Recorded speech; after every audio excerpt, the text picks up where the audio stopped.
ശ്രീ ആനത്തലവട്ടം, ഇപ്പോ ഇവിടെ ഓരോ സ്ഥാനാർത്ഥികളുടെ കാര്യത്തിൽ പോലും തീരുമാനം ആകുന്നില്ല. ഇതിങ്ങനെ നീണ്ടു പോവുകയാണ്. അപ്പുറത്തൊരു സ്ഥാനാർത്ഥി വന്നാലാണ് നിങ്ങൾക്കും ഒരു ഒരുക്കം നടത്തി രണ്ട് കാര്യങ്ങളൊക്കെ പറഞ്ഞ് മുന്നോട്ട് പോകാൻ സാധിക്കുക. നിങ്ങൾ ഇങ്ങനെ നിങ്ങളുടെ സ്ഥാനാർത്ഥികളെ മാത്രം പരിചയപ്പെടുത്തി മുന്നോട്ട് പോവുക എന്നുള്ളത് ഇതൊരു തരത്തിലുള്ള അടവ് കൂടിയായി നിങ്ങൾക്ക് കാണാൻ സാധിക്കുന്നുണ്ടോ? ഇത് ആദർശത്തിൻ്റെ പേരിൽ ഒരാഴ്ച ചർച്ച നടക്കും, കുറച്ച് കഴിയുമ്പോൾ അതിനകത്തൊരു തീരുമാനമെടുത്ത് കാര്യങ്ങളുമായിട്ട് മുന്നോട്ട് പോകും. പുതിയ സ്ഥാനാർത്ഥികൾ ഏതെങ്കിലും തരത്തിൽ അവിടെ തീരുമാനിക്കപ്പെടും. അവിടെ ഘടകകക്ഷികളുമായിട്ടുള്ള ചില പ്രശ്നങ്ങൾ വീണ്ടും കുറച്ചു കാലം മുന്നോട്ട് ഇങ്ങനെ പോകും. ഇതിൻ്റെ പിന്നാലെ ചർച്ചകൾ, മാധ്യമങ്ങൾ ഇങ്ങനെ മുന്നോട്ട് പോകുന്നു. ഈ അഴിമതിയുടെയും മറ്റ് രീതിയിലും നിങ്ങൾ സർക്കാരിനെതിരെ പറയുന്ന കാര്യങ്ങളും ഒന്നും ചർച്ചയ്ക്ക് വരുന്നില്ല എന്നൊരു തോന്നലുണ്ടോ നിങ്ങൾക്ക്? അല്ല, നിങ്ങളിപ്പോൾ ഈ നടന്ന ചർച്ച തന്നെ ഈ പറഞ്ഞ ലക്ഷ്യത്തോടു കൂടിയാണല്ലോ. യഥാർത്ഥത്തിൽ ഈ ഗവൺമെൻറ്റിനെതിരായ ഒരു കുറ്റപത്രം ജനങ്ങളുടെ മുമ്പിൽ ഇപ്പോൾ ഉണ്ട്. അത് ശരിവയ്ക്കുന്നതാണ് കോൺഗ്രസിനകത്ത് നടക്കുന്ന ഈ തർക്കങ്ങളും സ്ഥാനാർത്ഥി നിർണയത്തിലുള്ള കാലതാമസവും എല്ലാം. ഈ കുറ്റവാളികളായി വന്നിട്ടുള്ളവരെയൊക്കെ വീണ്ടും ജനങ്ങളുടെ മുമ്പിൽ കൊണ്ട് UDFൻ്റെ പേരിൽ നിർത്തുന്നതിനകത്ത് കോൺഗ്രസിൽ തന്നെ അതിശക്തിയായ എതിർപ്പുണ്ട്. എത്രയോ ചെറുപ്പക്കാർ കോൺഗ്രസിനകത്തുള്ളവർ അത് പരസ്യമായി പ്രകടിപ്പിക്കുകയും ചെയ്യുന്നുണ്ട്. പക്ഷേ ആ കുറ്റവാളികളെ ഒന്നും വിടാനൊക്കില്ല. അവരെയും കൊണ്ട് അവരെയും വെച്ച് മത്സരിപ്പിക്കുന്നൊരു വാശി പിടിച്ച് നിൽക്കുന്നതിന് ജനങ്ങൾ അംഗീകരിക്കുമെന്നാണ്. ഞങ്ങൾക്ക് ഇവർ താമസിച്ച് വന്നാലും കൊള്ളാം, നേരത്തെ വന്നാലും കൊള്ളാം. ഞങ്ങൾക്ക് ഈ വിഷയങ്ങളിൽ നിന്ന് അണുകട വ്യത്യസ്തമാകാതെ വ്യതിചലിക്കാതെ ജനങ്ങളുടെ ഇടയിൽ ഈ വിഷയം സജീവമായി നിർത്തിക്കൊണ്ട് തന്നെ നല്ല ഭൂരിപക്ഷത്തോടു കൂടി ഇടതുപക്ഷ മുന്നണിക്ക് വരാൻ കഴിയുന്ന ഒരു രാഷ്ട്രീയ സാഹചര്യം ഒന്നും ഇവിടെ ഉണ്ട്. അതിനെ ഈ ചക്കളത്തിൽ പോരാട്ടം നടത്തി പങ്കുവയ്ക്കുന്ന പണിയൊന്നും നടത്തിയെന്ന് വെച്ചിട്ട് ജനങ്ങളെ കബളിപ്പിക്കാൻ സാധിക്കില്ല. ഞാൻ ചോദിക്കട്ടെ, സന്തോഷ് മാധവൻ എന്ന് പറഞ്ഞ് ജയിലിൽ കിടക്കുന്ന ഒരു ക്രിമിനൽ സ്വാമിക്ക് വേണ്ടി 128 ഏക്കർ സ്ഥലം അയാൾക്ക് നികത്തി എടുക്കാനുള്ള സൗകര്യം ചെയ്ത് കൊടുക്കുന്നത് എന്ത് ബാധ്യതയാണ് ഈ ഉമ്മൻചാണ്ടിക്കുള്ളത്? എത്ര ക്രിമിനൽ സ്വഭാവമുള്ള ഒരാളാണ്. ഇവിടെ 2 സെൻറ്റോ 5 സെൻറ്റോ ഭൂമി കിട്ടാനുള്ള 3.5 ലക്ഷം ആൾക്കാർ ഇനിയും കിടക്കുന്നു. അവർക്ക് വല്ല ശ്മശാനമോ കുന്നോ പതിച്ചു കൊടുക്കും അടൂർ പ്രകാശ്. ഏറ്റവും ഫലഭൂയിഷ്ടമായ ഭൂമി, വിളനിലങ്ങൾ, ഇതെല്ലാം ഇത്തരം ആളുകൾക്ക് പതിച്ചു. പക്ഷേ ശ്രീ ആനത്തലവട്ടം, ഇത് അടൂർ പ്രകാശ് പറയുന്നത് അദ്ദേഹം ചെയ്തു എന്നല്ല, അദ്ദേഹത്തിന് ഇത് ഒപ്പിടേണ്ടി വരുന്നു. ഇതിന് വേറെ മന്ത്രിസഭയ്ക്ക് ഉത്തരവാദിത്തമുണ്ട്, വ്യവസായ വകുപ്പിന്റെ ചില തീരുമാനങ്ങൾ ഇതിനകത്തുണ്ട് എന്നൊക്കെ അദ്ദേഹം തുറന്നു. ഇത് സത്യം ഒരിക്കൽ പുറത്തു വരും എന്നാണ് അദ്ദേഹം പറയുന്നത്. അത് വിശ്വസിക്കണം. അത് വളരെ കറക്റ്റല്ലേ? അടൂർ പ്രകാശ് മാത്രമല്ല ഇതിൽ പങ്കുകാരൻ. മന്ത്രിസഭാ തീരുമാനമാണെന്നല്ല, മന്ത്രിസഭാ തീരുമാനം ബ്രീഫ് ചെയ്യാതെ ഇതെല്ലാം ദേശീയമായി നടത്തില്ലേ? മന്ത്രിസഭാ തീരുമാനമാണെന്നുള്ള അടൂർ പ്രകാശിൻ്റെ അഭിപ്രായത്തോട് ഞാൻ യോജിക്കുന്നു. അടൂർ പ്രകാശിനെ മാത്രം ഒഴിവാക്കാൻ പാടില്ല. ഈ മന്ത്രിസഭയിൽ ഇതിന് കൂട്ടുനിന്ന ശ്രീ ഉമ്മൻചാണ്ടി ഉൾപ്പെടെ അതിൽ പങ്കുകാരാണ്. ഞാൻ ചോദിക്കട്ടെ, പോപ്സന് 833 ഏക്കർ സ്ഥലം അത് സർക്കാരിൻ്റെ ഭൂമിയാണെന്ന് 2 ആഴ്ചയ്ക്ക് മുമ്പ് റവന്യൂ സെക്രട്ടറി കൊണ്ട് ഹൈക്കോടതിയിൽ അഫിഡവിറ്റ് കൊടുത്ത അതേ ഭൂമിക്ക് അതല്ല സർക്കാരിൻ്റെ അല്ല പോപ്സൻ്റെ ആണെന്ന് പറഞ്ഞ് കരന്തീർത്ത് കൊടുക്കാൻ വില്ലേജ് ഓഫീസർക്ക് നിർദ്ദേശം കൊടുക്കുന്ന ഒരു തീരുമാനം ഈ മന്ത്രിസഭ എടുത്തെന്ന് പറഞ്ഞാൽ ഈ കേരളത്തിലോ ലോകത്ത് ഏതെങ്കിലും സംസ്ഥാനത്തിലോ ഇതുപോലൊരു ഗവൺമെൻറ് ഉണ്ടാവും, മന്ത്രിസഭ ഉണ്ടാവുമോ? ശ്രീ ശക്തിധരൻ, അതായത് ഇപ്പോൾ ശ്രീ ആനത്തലവട്ടമൊക്കെ കണ്ടതുപോലെ ഏറ്റവും ഒടുവിൽ വന്ന തർക്കം ഭൂമിയുമായി ബന്ധപ്പെട്ടാണ്. സന്തോഷ് മാധവന്റെ കാര്യങ്ങളുണ്ട്, വാഗമണിലെ കാര്യങ്ങളൊക്കെ ഇപ്പോൾ പുറത്തേക്ക് വരുന്നുണ്ട്, റവന്യൂ വകുപ്പുമായിട്ട് ബന്ധപ്പെട്ടതാണ്. അതായത് അടൂർ പ്രകാശ് എന്ന റവന്യൂ വകുപ്പ് മന്ത്രിയുടെ പേരുള്ള വിവാദമാണ് ഏറ്റവും ഒടുവിൽ ഇങ്ങനെ നിൽക്കുന്നത്. അങ്ങനെയാണെങ്കിൽ ഒരു തീരുമാനം ഡൽഹിയിൽ ഹൈക്കമാൻഡിൻ്റെ കീഴിൽ ഇപ്പോൾ അല്പസമയത്തിനകം ഒരു തീരുമാനം ഉണ്ടാകുകയാണെങ്കിൽ അടൂർ പ്രകാശിനെ മാറ്റി നിർത്താം. കെ ബാബു, അടൂർ പ്രകാശ് രണ്ടുപേരുടെ കാര്യത്തിലാണ്. കെ ബാബു എ ഗ്രൂപ്പുകാരനായ ഉമ്മൻചാണ്ടിയുടെ ഒരു താല്പര്യം അവിടെ മുൻതൂക്കം കിട്ടേണ്ടതുണ്ട് എന്നുള്ളത് കൊണ്ട് ഉമ്മൻചാണ്ടിയാണല്ലോ ഇപ്പോൾ തർക്കത്തിൽ ഒരയവും ഇല്ലാതെ നിൽക്കുന്നത്. അദ്ദേഹത്തിനെ തൃപ്തിപ്പെടുത്താൻ കെ ബാബുവിനെ വിട്ടുകൊടുക്കുന്നു മത്സരിക്കാൻ, അടൂർ പ്രകാശിനെ ബലിയാടാക്കുന്നു എന്ന് വന്നാൽ ഐ ഗ്രൂപ്പിൻ്റെ ഒരു സന്തുലിതാവസ്ഥയ്ക്ക് കോട്ടം തട്ടുന്നു. അത് രമേശ് ചെന്നിത്തല പതിവ് പോലെ ഈ കഴിഞ്ഞ 5 വർഷത്തിൽ കണ്ടതുപോലെ അദ്ദേഹം അനുവദിച്ചു കൊടുത്തുകൊണ്ട് ഒരു ഒത്തുതീർപ്പിലേക്ക് പോകുന്നു. കാര്യങ്ങൾ അങ്ങനെ വരാനുള്ള സാധ്യതയുണ്ടോ? എനിക്ക് തോന്നുന്നില്ല അങ്ങനെ വരുമെന്ന്. ഒരാളെ മാത്രമായിട്ട് ബലികഴിച്ചുകൊണ്ടൊരു തീരുമാനത്തിലേക്ക് AICC പോകും എന്ന് ഞാൻ കരുതുന്നില്ല. മൊത്തം ഈ മന്ത്രിസഭയിൽ മിക്കവാറും മന്ത്രിമാരെല്ലാവരും തന്നെ അഴിമതി ആരോപണങ്ങൾക്ക് വിധേയരായിട്ടുള്ളവരാണ്. വെറും അഴിമതി ആരോപണങ്ങളല്ല, നിയമസഭയ്ക്കകത്ത് ഉത്തരവാദിത്തത്തോടു കൂടി തന്നെ പ്രതിപക്ഷ മെമ്പർമാർ എഴുതി കൊടുത്ത അഴിമതി ആരോപണം ഉന്നയിച്ച ആളുകളടക്കം ഇവിടെയുണ്ട്. അതുമാത്രമല്ല, 8ഓളം മന്ത്രിമാർ, നേരത്തെ മന്ത്രിമാരായിരുന്ന ആളുകളും ഇപ്പോൾ മന്ത്രിയായിട്ടുള്ള ആളുകളും അടക്കം 8ഓളം പേർ വിജിലൻസ് കേസിൽ പ്രതികളാണ്. ജാമ്യം എടുത്ത് നിൽക്കുന്നൊരു മന്ത്രിയാണ് വിജിലൻസ് കേസിൽ അടൂർ പ്രകാശ് എന്നാണ് ഞാൻ മനസ്സിലാക്കിയിട്ടുള്ളത്. അതുപോലെ തന്നെ മുനീർ അതുപോലെ തന്നെയാണെന്നാണ് ഞാൻ മനസ്സിലാക്കിയിട്ടുള്ളത്. ഇതുപോലെ ജാമ്യമെടുത്ത് നിൽക്കുന്ന മന്ത്രിമാർ ഉൾക്കൊള്ളുന്ന ഒരു മന്ത്രിസഭയുടെ നായകൻ ഞാനാണ് ഇവരുടെ എല്ലാം നേതാവ് എന്ന് പറഞ്ഞുകൊണ്ട് വരുന്ന ഈ എട്ടുകാലി മമ്മൂഞ്ഞിൻ്റെ സ്വഭാവമാണ് സത്യത്തിൽ മുഖ്യമന്ത്രി കാണിക്കുന്നത്. ഇവരെയൊക്കെ ആ സമയത്ത് തന്നെ മന്ത്രിസഭയിൽ നിന്ന് ഇത്തരം ആരോപണം ഉണ്ടായ സന്ദർഭത്തിൽ അവർക്കെതിരായി ശക്തമായ നടപടിയെടുത്തുകൊണ്ട് ഒരു സദ്ഭരണം നയിക്കുന്നതിന് പകരം ഒരു ദുർഭരണം നയിച്ച മുഖ്യമന്ത്രിയുടെ ദുർവാശിയാണ് ഇത്തരത്തിലുള്ള ആളുകളെ മാറ്റാൻ പാടില്ല എന്ന് പറഞ്ഞുകൊണ്ട് ഇപ്പോൾ AICCയുടെ മുമ്പിൽ വന്നിട്ടുള്ള പാനലിൻ്റെ മുമ്പിൽ നടക്കുന്ന ചർച്ചകൾ എന്നാണ് ഈ മാധ്യമപ്രവർത്തകൻ എന്നുള്ള നിലയിൽ എനിക്ക് തോന്നുന്നു. ശ്രീ ഷഫീർ, അതായത് VM സുധീരൻ വളരെ ആത്മാർത്ഥമായിട്ട് ആദർശത്തിൻ്റെ പേരിൽ അഴിമതിക്കെതിരെയുള്ള പോരാട്ടമാണ് നടത്തുന്നതെങ്കിൽ അദ്ദേഹം ചിലയിടത്തൊക്കെ കോംപ്രമൈസ് ചെയ്യുന്നത് എന്തുകൊണ്ട്? ഘടകകക്ഷികളുടെ മന്ത്രിമാരുടെ കാര്യത്തിൽ എന്തുകൊണ്ടാണ് അവർ വീണ്ടും മത്സരിക്കുമ്പോൾ അതിനകത്ത് കോൺഗ്രസിൻ്റെ ചീത്തപ്പേര് അങ്ങനെ ഉണ്ടാകാതിരിക്കാൻ കോൺഗ്രസ് നയിക്കുന്ന മുന്നണിയിൽ ഇത് പാടില്ല എന്ന് അദ്ദേഹം പറയാത്തത്? സ്വന്തം മന്ത്രിമാരിൽ സ്വന്തം പാർട്ടിയിൽ തന്നെ എല്ലാ മന്ത്രിമാരോടും എന്തുകൊണ്ടാണ് മുഖ്യമന്ത്രിയോട് പോലും അദ്ദേഹം ഈ നിലപാട് എടുക്കാത്തത്? അത് തുറന്നു പറയാനുള്ള ധൈര്യക്കുറവാണോ, വളച്ചുകെട്ടി TN പ്രതാപനിലൂടെയൊക്കെ നേരത്തെ നമ്മൾ കണ്ടത് എന്ന ചോദ്യം അവിടെ വരും. അത് അദ്ദേഹം ഇപ്പോഴും ആ പൊസിഷനിൽ നിൽക്കുന്നുമില്ല. അല്ല, ഇതിനകത്ത് ലാലിന് കാര്യങ്ങൾ അറിയാമല്ലോ. ഇതിനകത്ത് ശ്രീ കെ ബാബുവിനെതിരായിട്ടൊരു ത്വരിതാന്വേഷണം പ്രഖ്യാപിച്ച ഉടൻ തന്നെ കേരളത്തിലെ മാധ്യമപ്രവർത്തകരുടെ മുമ്പിൽ KPCCയുടെ തീരുമാനം KPCC പ്രസിഡന്റ് പറഞ്ഞു ഓർമ്മിക്കുമല്ലോ. അദ്ദേഹത്തിന് രാജിവെക്കേണ്ടി വന്നു. പക്ഷേ ഇന്നിപ്പോൾ ഈ അറ്റ് പ്രസന്റ് ഞാനിന്ന് വീണ്ടും ഈ ചർച്ച ചെയ്തുകൊണ്ടിരിക്കുന്ന സമയത്ത് ബാബുവിനെതിരായിട്ടുള്ള കേസ് മൊത്തത്തിൽ ഹൈക്കോടതി പരാമർശങ്ങൾ ഉൾപ്പെടെ സ്റ്റേ ചെയ്തിരിക്കുകയാണ്. അദ്ദേഹത്തിനെതിരെ ഒരു FIR ഇല്ല. കേരളത്തിലൂടെ ഇപ്പോൾ ശക്തിധര സാർ അന്നും ആരാണ് ജയിച്ചത്? ശ്രീ ഷഫീർ, ഈ കെ ബാബു രാജി വെച്ചിട്ട് ആ രാജി മുഖ്യമന്ത്രി സ്വീകരിച്ചോ? 4 ദിവസം വരെ അത് വെച്ചോണ്ടിരുന്ന അദ്ദേഹം വീണ്ടും മന്ത്രിയായി. KM മാണിയുടെ കാര്യത്തിൽ നമ്മൾ കണ്ടത് കെ ബാബുവിന്റെ കാര്യത്തിൽ നടന്നില്ല. KM മാണിക്കെതിരായിട്ടുള്ള കേസ് അന്വേഷിച്ച് അവസാനം അതിനകത്ത് ഒരു കുറ്റപത്രം പോലും കൊടുക്കാൻ പറ്റാത്ത തരത്തിൽ കാര്യങ്ങൾ നീങ്ങിയെന്നും അന്വേഷണ ഉദ്യോഗസ്ഥൻ തന്നെ ബയസാണ്, അദ്ദേഹം ബിജു രമേശുമായിട്ട് ഏറ്റവും അടുപ്പമുള്ള ആളാണ്, അവർ തമ്മിൽ ഗൂഢാലോചന നടത്തുന്നുള്ള വിവരങ്ങൾ പുറത്തു വന്നില്ലേ? ഇനി സോളാർ ശരി, അങ്ങനെയാണെങ്കിൽ ഈ VM സുധീരൻ എന്തിനാണ് ഇപ്പൊ കെ ബാബുവിനെ മാറ്റാൻ വേണ്ടി ഈ ഹൈക്കമാൻഡിൽ പോയി പറയുന്നത്? ഇത് പറഞ്ഞുതരാം. ഇപ്പോ ഏറ്റവും അവസാനം ഞാൻ നോക്കുമ്പോൾ ഈ SRS പറയുന്ന പോലെയൊന്നുമല്ല, കേരളത്തിൽ ആർക്കെതിരെയും ആരോപണം ഉന്നയിക്കാം. പക്ഷേ ആരോപണം ഉന്നയിച്ചുകൊണ്ട് ഒരു FIR, ആ FIR ഒരു അന്വേഷണം, ഒരു പരാമർശം ഉണ്ടെങ്കിൽ അവരെ പുറത്താക്കും. ശരി, അങ്ങനെയാണെങ്കിൽ VM സുധീരൻ എന്തിനാണ് ഈ ചർച്ചയെ ഇങ്ങനെ വഴിനീളമിട്ട് അലക്കി, ഡൽഹിയിലെ തെരുവുകളിലിട്ട് അലക്കി ഉമ്മൻചാണ്ടിയെയും കൊണ്ട് ഈ സോണിയാഗാന്ധിയുടെ മുമ്പിൽ പോയി ഇരിക്കുന്നത്? കെ ബാബുവിന്റെ കാര്യത്തിൽ ഒരു പ്രശ്നവുമില്ല, അടൂർ പ്രകാശിന്റെ കാര്യത്തിൽ ഒരു പ്രശ്നവുമില്ല എന്ന് പറഞ്ഞുകൊണ്ട് അങ്ങനെ ഇരുന്നുകൂടെ അദ്ദേഹത്തിന്? ഇപ്പോഴും കെ ബാബുവിനെതിരായി കേസ് ഇപ്പൊ ഇല്ല. ഉമ്മൻചാണ്ടി സാറിനെതിരെയോ അദ്ദേഹത്തിന്റെ മന്ത്രിമാർക്കെതിരെയോ ആരോപണങ്ങളല്ലാതെ, അതായത് അടൂർ പ്രകാശിന്റെ കാര്യത്തിൽ അങ്ങനെയല്ല. അടൂർ പ്രകാശിന്റെ കാര്യത്തിൽ മെനിങ്ങാന്നൊരു ഡെവലപ്മെന്റ്സ് ഉണ്ടായി. എന്താണെന്നറിയോ? അവിടെ ഒരു പൊതുപ്രവർത്തകൻ മൂവാറ്റുപുഴ വിജിലൻസ് കോടതിയിൽ ഒരു അന്വേഷണത്തിന് വേണ്ടിയിട്ട് ഒരു 156 ക്ലോസ് 3 അനുസരിച്ച് ഒരു CRPC അനുസരിച്ച് ഒരു കേസ് ഫയൽ ചെയ്തു. ത്വരിതാന്വേഷണം നടത്താൻ അവിടുത്തെ കോടതി പറഞ്ഞു. ബഹുമാനപ്പെട്ട ശ്രീ അടൂർ പ്രകാശ് ഹൈക്കോടതിയിൽ പോയിട്ട് സ്റ്റേ ചെയ്യാൻ നോക്കി. പക്ഷേ ഹൈക്കോടതി പറഞ്ഞു അന്വേഷണം നടക്കട്ടെ, ത്വരിതാന്വേഷണം നടന്ന് മുന്നോട്ട് പോകട്ടെ എന്ന് പറഞ്ഞു. അപ്പം നിലവിൽ ത്വരിതാന്വേഷണം ഫേസ് ചെയ്യപ്പെടുന്ന അഥവാ അന്വേഷണം സ്റ്റേ ചെയ്യപ്പെടാത്ത ഒരാളെ ഉള്ളൂ. ശ്രീ KL മോഹനവർമ്മ, എന്തുകൊണ്ടാണ് ആ ഒരു വാദത്തിന് വേണമെങ്കിൽ മാധ്യമങ്ങളുടെ ചർച്ചയ്ക്കകത്ത് ഒരു സ്ഥാനം കിട്ടാവുന്നതേ ഉള്ളൂ. അത് ജനങ്ങൾ അംഗീകരിക്കുമോ എന്നുള്ളത് എനിക്കറിയില്ല. പക്ഷെ അത് ഹൈക്കമാൻഡിന് താല്പര്യമുള്ളതായിരുന്നില്ല ഇതുവരെ. കെ ബാബുവിനെയും അടൂർ പ്രകാശിനെയും ഒരുമിച്ച് മാറ്റി നിർത്തണം എന്ന് തന്നെയാണ് ഹൈക്കമാൻഡ് ആവശ്യപ്പെട്ടത്. അത് നടക്കാൻ പോകുന്നില്ല എന്ന് വരുമ്പോൾ ഏറ്റവും ഒടുവിൽ അടൂർ പ്രകാശിനെ ബലി കഴിച്ച് ഒരു തീരുമാനത്തിലേക്ക് പോകുകയാണെങ്കിൽ അത് ജനങ്ങൾക്ക് വിശ്വസിക്കാൻ പറ്റുന്ന ഒരു ഘട്ടത്തിലേക്ക് കാര്യങ്ങൾ എത്തുന്നതാകുമോ?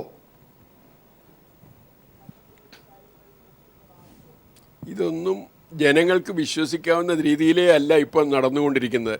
ഓരോ സീനും സിനിമയിലെ പോലെ ഇനിയും വരുന്ന എന്താണ്, ഇതിൻ്റെ പിന്നിൽ എന്താണ്, ഇത് ആലോചിക്കുകയും കണ്ടുപിടിക്കുകയും ചെയ്യുകയാണ് വാസ്തവത്തിൽ കേന്ദ്ര നേതൃത്വത്തിന് കഴിവുണ്ടെങ്കിൽ അത് ചെയ്യേണ്ടത്.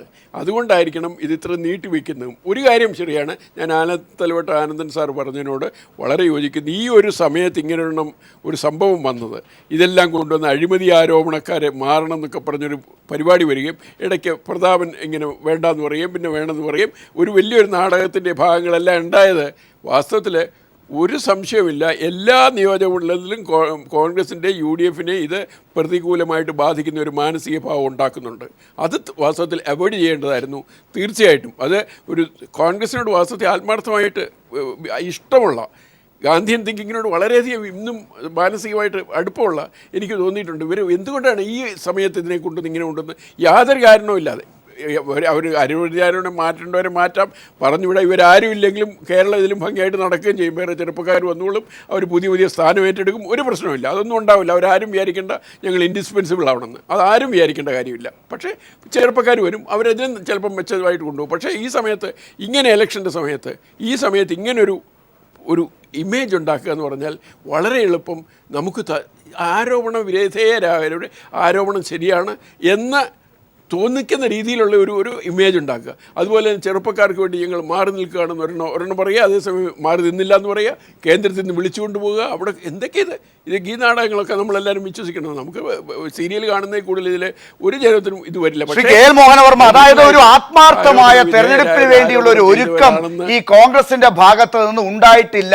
ഇത് ഈ നേതാക്കൾ തമ്മിലുള്ള ചില ചക്കളത്തി പോരാട്ടത്തിന്റെ ഭാഗമായി നടക്കുന്ന ചർച്ചകളല്ലാതെ ഒരു സ്ഥാനാർത്ഥികളെ ഏറ്റവും ഒടുവിൽ എങ്ങനെയെങ്കിലുമൊക്കെ നിശ്ചയിക്കുക, അവരുടെ ഭാഗത്തുള്ള കുറേ പേരേക്ക് ഇടിച്ചു കയറ്റുക എന്നുള്ളതിനപ്പുറമുള്ള ഒരു താല്പര്യവും ഇല്ല. പ്രകടന പത്രികയുടെ കാര്യത്തിൽ ഒരു തീരുമാനമാകുന്നില്ല, സീരിയസ് ആയി തെരഞ്ഞെടുപ്പിനെ എടുക്കുന്നില്ല. ഇതാ ഇപ്പോൾ ഏറ്റവും ഒടുവിൽ പുതിയ തർക്കങ്ങൾ വരുന്നു, പുതിയ മണ്ഡലങ്ങൾ കടന്നു വരുന്നു. ഈ കാര്യത്തിൽ ഘടകകക്ഷികളുടെ സീറ്റിൽ പോലും കോൺഗ്രസിന്റെ സ്ഥാനാർത്ഥികളെ പ്രഖ്യാപിക്കുന്ന അല്ലെങ്കിൽ നിശ്ചയിക്കുന്ന ഘട്ടം പോലും ഇപ്പോഴും ഉണ്ടായിട്ടുണ്ട്. അതായത് ഗൗരവമായി കോൺഗ്രസ് ഈ ചർച്ചകൾ നടത്തുന്നു എന്ന് കാണേണ്ടതില്ല.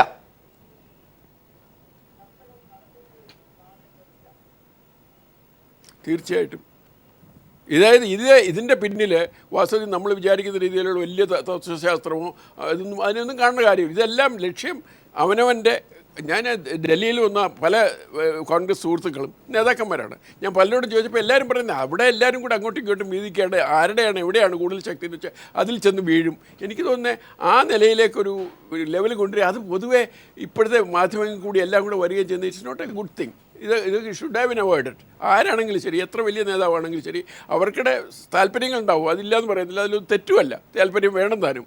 പക്ഷേ അതിന് ഈ രീതിയിൽ പൊതുവേ യാതൊരു കാര്യമില്ലാതെ ആനത്തലവട്ടം ആനന്ദൻ സാറിന് വളരെ സന്തോഷം ഉണ്ടാക്കുന്ന രീതിയിൽ അവരിപ്പോൾ എടുത്താലും നല്ലത്, എടുത്തില്ലെങ്കിൽ രണ്ടു തരത്തിൽ ഞങ്ങൾക്കാണ് ഗുണം എന്ന് പറയുന്ന ഒരു നിലയിലേക്ക് കൊണ്ടുവന്നത് അത് വളരെ ശരിയായൊരു രീതിയല്ല. വാസ്തവത്തിൽ അത് ആ ശൈലി മാറ്റണം. അതിനുള്ള എന്തെങ്കിലും വളരെ കടുത്ത നിലപാട് കേന്ദ്ര നേതൃത്വത്തിൽ നിന്ന് എടുക്കണമെന്നാണ് ഞാൻ പ്രതീക്ഷിക്കുന്നത്. ഗ്രൂപ്പ് ഇല്ലാതാക്കാൻ ശ്രമിച്ച VM സുധീരൻ ഒടുവിൽ തെരഞ്ഞെടുപ്പ് അടുക്കുന്ന ഘട്ടത്തിൽ ഗ്രൂപ്പുകളുടെ അതിപ്രസരം കൊണ്ട്, അവരുടെ സമ്മർദ്ദം കൊണ്ട് കോൺഗ്രസിന് ക്ഷീണമുണ്ടാക്കുന്ന ഒരു വലിയ ഘട്ടത്തിലേക്കാണോ ഇപ്പോൾ എത്തിച്ചേരുന്നത് എന്ന ചർച്ചയിലേക്കാണ് അടുത്ത ഘട്ടത്തിൽ എത്തേണ്ടത്. ചർച്ചയുടെ അടുത്ത ഘട്ടത്തിലേക്ക് കടക്കുന്നതിന് മുൻപായി ഒരു സർവേ ഫലം ഇപ്പോൾ പുറത്തേക്ക് വിടുകയാണ്. മാതൃഭൂമി ചാനൽ നടത്തിയ ആക്സിസ് പോൾ മൈ ഇന്ത്യ ടീമുമായി ചേർന്ന് നടത്തിയ സർവേയിൽ LDF 68 മുതൽ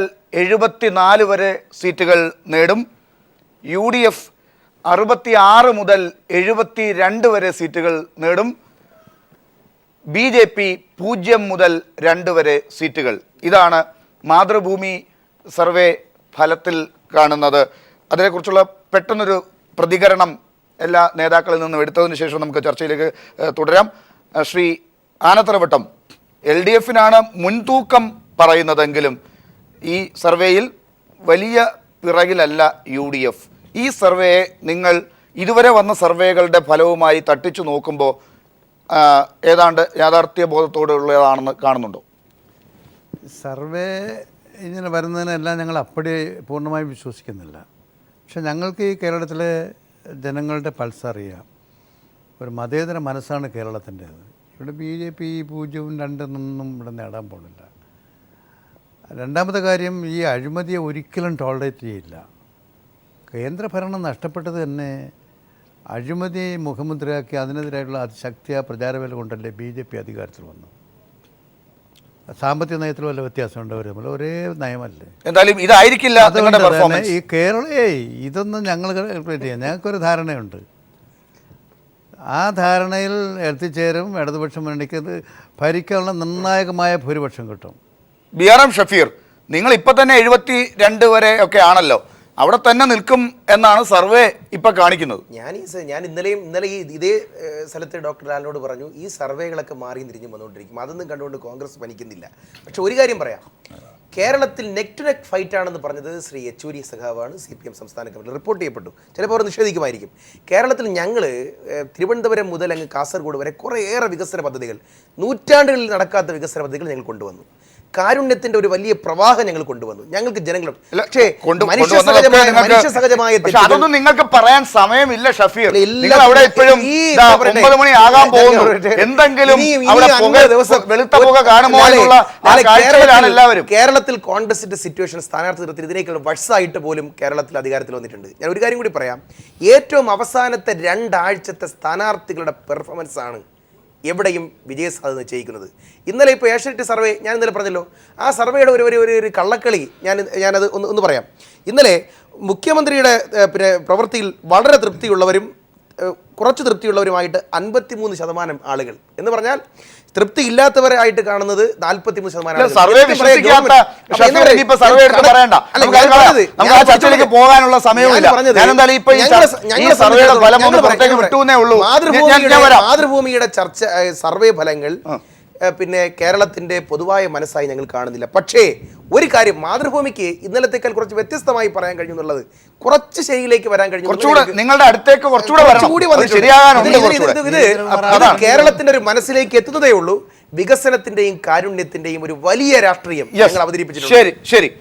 ശ്രീ KL മോഹനവർമ്മ, ഇതും കേട്ട് താങ്കൾ ചിരിക്കുകയാണോ? ഇതുവരെയും ഈ ഷഫീറിന്റെ പാർട്ടിയുടെ നിലപാടുകൾ കേട്ട് ചിരിച്ചുകൊണ്ടേ ഇരിക്കുകയാണ് അങ്ങ്. അങ്ങേക്ക് ഇപ്പൊ ഡൽഹിയിൽ നടക്കുന്ന കാഴ്ചകൾ കാണുമ്പോൾ ഈ സർവേ ഫലമൊന്നും അല്ല, വലിയതെന്തോ ആണ് പറയാനുള്ളതെന്നാണ് എനിക്ക് മുഖഭാവം വെച്ച് തോന്നുന്നത്. എന്താണ് അങ്ങ് പറയുക, പൊതുവെ രസികൻ കൂടിയായ അങ്ങ്? ഇപ്പോഴേ ഇപ്പോൾ BJPയുടെ അടുപ്പമുള്ള ഏതെങ്കിലും സ്ഥാപനങ്ങൾ അവരെ കൊണ്ടൊരു സർവേ നടത്തിച്ചാൽ BJPക്ക് ഒരു 25 സീറ്റ് നമ്മൾ കൊടുത്തു കളയും കേരളത്തിൽ. അതേസമയം മാർക്സിസ്റ്റ് പാർട്ടി അവർ കുറച്ച് അടുപ്പമുള്ള ഏകദേശം ഇടതുപക്ഷം അങ്ങനെയൊക്കെയുള്ള അവരൊരു 90 കൊടുക്കും. അവർ കഴിഞ്ഞ് മറ്റേ കോൺഗ്രസുമായിട്ടൊക്കെ അടുപ്പമുള്ളതാണെങ്കിൽ അവർ ഒരു 85 കൊടുക്കും. അപ്പോൾ ഒരുമാതിരി ആർക്കും ഒരു തരത്തിലും ഇങ്ങനെയുള്ള സർവേ ഉണ്ടല്ലോ, ഇത് വെറുതെ നമ്മുടെ കുഞ്ഞുങ്ങളെ ഇതെടുക്കുന്ന കുട്ടികളെ എനിക്ക് ധാരാളം അറിയാം. നിങ്ങളെക്കാളൊക്കെ കൂടുതൽ ഇങ്ങനെയുള്ളവരുമായിട്ട് ബന്ധപ്പെടുന്ന ആളാണ് ഞാൻ. ഇവരൊക്കെ എന്ന് പറഞ്ഞാൽ അധികം ആരോട് ചോദിക്കും, ആരാ കറക്റ്റായിട്ടുള്ള പറയാൻ നിങ്ങൾ ആർക്കാ വോട്ട് ചെയ്യുന്നതെന്ന് പറയുമോ? ഒരിക്കലും പറയില്ല. ഇവരൊക്കെ നീ എഴുതിക്കോടാ, മറ്റേ എഴുതിക്കോടാ, ഇങ്ങനെ വെച്ചിട്ട് അവസാനം ഫിഗർ ഉണ്ടാക്കുന്നത്, കമ്പ്യൂട്ടറിൽ അവസാനം ഉണ്ടാക്കുന്നത് നമ്മൾ ആർക്കാണ് ഇത് കൊടുക്കേണ്ടതെന്നുള്ളതനുസരിച്ചിരിക്കും. ഞാൻ കൂടുതലൊന്നും ഇതിനെക്കുറിച്ച് പറയുന്നില്ല, നിങ്ങൾ അറിയാം. ശരി, KL മോഹനവർമ്മ, പക്ഷെ അങ്ങനെയൊക്കെ ആണെങ്കിലും ഇപ്പോഴത്തെ ഒരു സ്ഥിതിവിശേഷം വെച്ച് ഇപ്പൊ നമ്മൾ ചർച്ച ചെയ്തുകൊണ്ടിരിക്കുന്ന ഒരു അവസ്ഥ വെച്ച് ഈ ഒരു നമ്പറിലേക്കൊക്കെ എത്തുന്ന ഒരു അവസ്ഥ എന്തായാലും ഇല്ല എന്നാണല്ലോ അങ്ങ് നേരത്തെ ഈ കോൺഗ്രസിന്റെ ഡൽഹി നാടകങ്ങളൊക്കെ കാണുമ്പോൾ അങ്ങ് പറഞ്ഞത്. അവർക്കൊരു സൂചന കൊടുക്കാൻ, അവർക്കൊരു താക്കീത് കൊടുക്കാൻ അങ്ങിപ്പോ എന്താണ് പറയുക?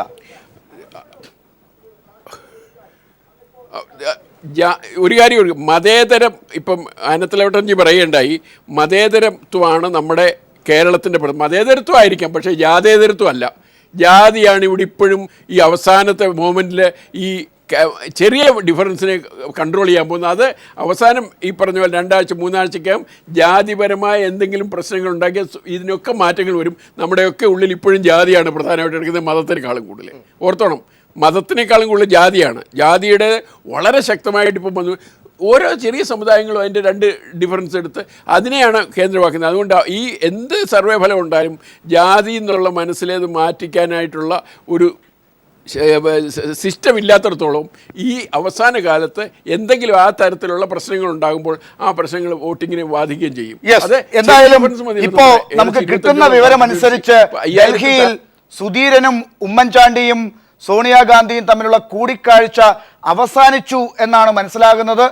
എന്തെങ്കിലും നമുക്ക് കൂടുതൽ പറയാറായോ എന്നുള്ളതിലേക്ക് നമുക്ക് വരാം. പക്ഷെ അതിനു മുമ്പ് നമുക്കൊരു ഇടവേളയിലേക്ക് പോകാനുള്ള സമയമായിട്ടുണ്ട്. ഡൽഹിയിൽ ഉമ്മൻചാണ്ടിയും VM സുധീരനും സോണിയാഗാന്ധിയും തമ്മിലുള്ള കൂടിക്കാഴ്ച അവസാനിച്ചിരിക്കുന്നു. അവിടെ ഏറ്റവും ഒടുവിൽ നമുക്ക് എന്ത് വിവരമാണ് അവിടെ നിന്ന് നൽകാനാകുക എന്നുള്ളതിനെക്കുറിച്ച് സന്തോഷ് നമ്മളോടൊപ്പം ഉടനെ ചേരും. സന്തോഷിലേക്ക് എത്തുന്നതിന് മുമ്പ് ഷഫീർ, എന്തായാലും കോൺഗ്രസ് നേതാക്കളുടെ ചങ്കിടിക്കുന്ന സമയമാണ് കേരളത്തിൽ. ഡൽഹിയിലേക്കൊക്കെ പോകാത്ത അപൂർവ നേതാക്കളാണ് താങ്കളെ പോലുള്ളവർ ഇപ്പോൾ ഇവിടെ ഉള്ളത്. എന്താണ് പ്രതീക്ഷ? അല്ല, ഇന്നിപ്പോൾ ഏറ്റവും അവസാനം ചർച്ചകൾ കഴിഞ്ഞ് പുറത്തിറങ്ങുമ്പോൾ ഞങ്ങളെപ്പോലുള്ള കോൺഗ്രസ് നേതാക്കന്മാർ വിചാരിക്കുന്നത് വളരെ അമിക്കബിൾ സെറ്റിൽമെൻറ്റ് ഉണ്ടാവും. ബഹുമാനായ KPC പ്രസിഡന്റിൻ്റെയും മുഖ്യമന്ത്രിയുടെയും വാക്കുകൾക്ക് യാതൊരു കോട്ടവും തട്ടാത്ത വണ്ണം, അവരുടെ നിലപാടുകൾക്ക് ഒരു തരത്തിലുള്ള കോട്ടം വെട്ടാത്ത വണ്ണം കോൺഗ്രസിന് മാനത്തോടു കൂടി കാര്യങ്ങൾ കൈകാര്യം ചെയ്യാവുന്ന വിധത്തിൽ ഒരു ഒത്തുതീർപ്പ് ഫോർമുല ഉണ്ടാകുമെന്ന് തന്നെയാണ് ഞങ്ങൾ പ്രതീക്ഷിക്കുന്നത്. ഞങ്ങളിത് ഇപ്പോൾ തന്നെ ഏറ്റവും അവസാനം ഇറങ്ങിയ പട്ടിക ഞാനിത് പരിശോധിക്കുകയായിരുന്നു.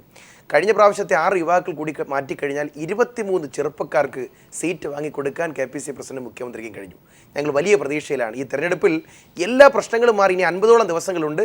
ഏറ്റവും അവസാനത്തെ 2 ആഴ്ചത്തെ പൊരിഞ്ഞ പോരാട്ടത്തിലൂടെ ഞങ്ങൾക്കിത് ഓവർകം ചെയ്യാൻ കഴിയുമെന്നാണ് ഞങ്ങളുടെ ഏറ്റവും വലിയ പ്രതീക്ഷ. ശരി, പുതിയ ചെറുപ്പക്കാരെ നിങ്ങൾ കൊണ്ടുവന്നിട്ടുണ്ടെങ്കിൽ വേറെ കുറെ ചെറുപ്പക്കാരെ തട്ടിയിട്ടാണ് കൊണ്ടുവന്നൊരു പരാതി കൂടി ഉണ്ട്. അങ്ങനെയില്ല. ഞങ്ങളുടെ കഴിഞ്ഞ പ്രാവശ്യം ഞങ്ങൾ 11 ചെറുപ്പക്കാരെ പരീക്ഷിച്ചു, 8 പേർ ജയിച്ചു.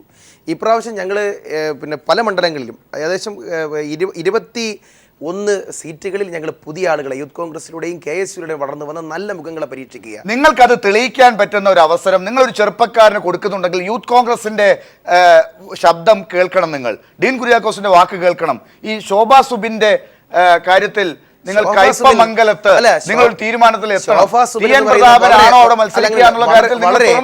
വളരെ ദരിദ്രപരമായ ചുറ്റുപാടിൽ ഒരു അനാഥ കുട്ടിയായി നിന്ന ശോഭാ സുബിനെ കണ്ടെത്തി ജില്ലാ പഞ്ചായത്ത് മെമ്പറാക്കി ഈ പാർട്ടി വളർത്തിക്കൊണ്ടുവരുന്ന ഒരു നേതാവാണ് ശോഭാ സുബിൻ. ശോഭാ സുബിനൊക്കെ ഇനിയും ധാരാളം അവസരങ്ങളുണ്ട്. അവിടെ കയ്പമംഗലത്തിൻ്റെ വിശിഷ്ടമായ സാഹചര്യത്തിൽ മത്സരിക്കണമെന്ന് ഹൈക്കമാൻഡ് പറഞ്ഞാൽ TN മത്സരിക്കും. അതല്ല പിന്നെ വേറെ ആർക്കെങ്കിലും വേണ്ടിയിട്ട് മാറി കൊടുക്കണമെന്നല്ല പറയും. പാർട്ടി പറയുന്നത് അനുസരിക്കേണ്ടത് പാർട്ടിക്കാരൻ്റെ കടമയാണ്. അത് നടക്കും. ഘടകകക്ഷികളുമായിട്ടുള്ള നിങ്ങളുടെ ഒരു ഘടകകക്ഷികളുമായിട്ട് ഇപ്പോൾ മുസ്ലിം ലീഗുമായിട്ട് ബന്ധപ്പെട്ടത് ഏകദേശം കൺഫേം ആയിട്ടുണ്ട്. അവരുടെ ഒരു സീറ്റിൻ്റെ കാര്യത്തിലാണ്. അത് ഞങ്ങൾ അവരുടെ പറഞ്ഞ് ബോധ്യപ്പെടുത്തും. കേരള കോൺഗ്രസ് മാണിയുടെ കാര്യത്തിൽ അവർക്ക് 11 സീറ്റുകളാണ്. പറഞ്ഞു ബോധ്യപ്പെടുത്തും. അതാണ് ചെയ്യാൻ പോകുന്നത്. ഞങ്ങൾ പറഞ്ഞ കാര്യങ്ങൾ ബോധ്യപ്പെടുത്തില്ല. അല്ല, അത് എനിക്കത് പറയാൻ കഴിയില്ലല്ലോ. ഞങ്ങൾ കാര്യങ്ങൾ പറഞ്ഞ് ബോധ്യപ്പെടുത്തും. അത് മുസ്ലിം ലീഗിനെ സംബന്ധിച്ചിടത്തോളം അവർക്ക് വലിയ പരാതികൾ ഉണ്ടാവില്ല. കേരള കോൺഗ്രസ് മാണിക്ക് ആദ്യം 11 സീറ്റാണ് ഉണ്ടായിരുന്നത്. ജോസഫ് സാർ കൂടി വന്നപ്പോൾ അവർക്കുള്ള 4 MLA-മാരെ കൂടെ കൂട്ടി 15 സീറ്റുകൾ കൊടുത്തു. ഇപ്പോൾ PC ജോർജും കൂടെ ചേർത്താണ് 15 സീറ്റ് കൊടുത്തത്. PC ജോർജ് പോയി. ഞാൻ തിരിച്ചു വരാം. സന്തോഷ് ഇപ്പോൾ ഡൽഹിയിൽ നിന്ന് ചേരുകയാണ്. സന്തോഷ്, ഇപ്പോൾ കൂടിക്കാഴ്ച അവസാനിച്ചിരിക്കുകയാണ്. എന്തൊക്കെ വിവരങ്ങൾ ആണ് ഇപ്പോൾ നമുക്ക് നൽകാൻ കഴിയുക? ലാൽ, സ്ക്രീനിങ് ഇപ്പോൾ സോണിയാഗാന്ധിയുമായുള്ള 3 നേതാക്കളുടെയും കൂടിക്കാഴ്ച അവസാന ഘട്ടത്തിലേക്ക് കടക്കുകയാണ്. ഒരു തീരുമാനവും ഇപ്പോൾ സോണിയാഗാന്ധിയുടെ വസതിയിൽ നിന്ന് ലഭിക്കില്ല. എന്നാൽ മറ്റ് ചില സൂചനകൾ ലഭിക്കുന്നുണ്ട്. അതായത് നിലപാടുകളിൽ ഉറച്ചു നിൽക്കുന്നു എന്ന് തന്നെയാണ് VM സുധീരൻ ഉമ്മൻചാണ്ടി അറിയിച്ചത്. ഇതിനിടയിൽ VM സുധീരൻ ഇന്ന് നടന്ന ചില സംഭവ വികാസങ്ങൾ സോണിയാഗാന്ധിയുടെ മുന്നിൽ വെച്ച് പ്രത്യേകിച്ച് TN പ്രതാപനെതിരെയുള്ള വ്യാജ കത്തിന്റെ ഉറവിടം AI ഗ്രൂപ്പുകളാണ് എന്ന് അദ്ദേഹം ആരോപിച്ചു. പ്രത്യേകിച്ച് യൂത്ത് കോൺഗ്രസ് നേതാവ് ഡീൻ കുര്യാക്കോസ് A ഗ്രൂപ്പാണ്. ഈ വ്യാജ വാർത്ത വന്ന ഉടൻ തന്നെ TN പ്രതാപനെ അപലപിച്ചുകൊണ്ടുള്ള ഈ TN കുര്യാക്കോസിന്റെ ആരോപണം വന്നത് തന്നെ ഇതിന് പിന്നിൽ AI ഗ്രൂപ്പുകളാണെന്ന് വ്യക്തമാണെന്നും ഇത്തരത്തിലാണ് കേരളത്തിലെ ഗ്രൂപ്പ് വിഷയത്തിൽ ഈ AI ഗ്രൂപ്പുകൾ ഇടപെടുന്നതെന്നും കാര്യങ്ങൾ തങ്ങളുടെ പരിധിയിലാക്കുന്നതെന്നുമുള്ള ഒരു വാദം സുധീരൻ ഇതിനുള്ളിൽ ഉന്നയിച്ചിട്ടുണ്ട്. ഇതിനിടയിൽ TN പ്രതാപന്റെ കാര്യത്തിൽ അദ്ദേഹത്തിന് വീണ്ടും സ്ഥാനാർത്ഥിയാക്കിക്കൊണ്ടുള്ള ഒരു കോംപ്രമൈസിന് VM സുധീരൻ കീഴടങ്ങിയേക്കും എന്ന രീതിയിലുള്ള ചില പ്രചരണങ്ങളും ഉള്ളിൽ നിന്ന് വരുന്നുണ്ട്. പക്ഷേ 15 മിനിറ്റിനകം ഈ യോഗം സമാപിക്കുമെന്നാണ് ലഭിക്കുന്ന വിവരം. എന്തായാലും ഇന്ന് രാത്രിക്കകം തന്നെ ഇക്കാര്യത്തിൽ ഒരു ധാരണ സന്തോഷത്തിലേക്ക് തിരിച്ചെത്താൻ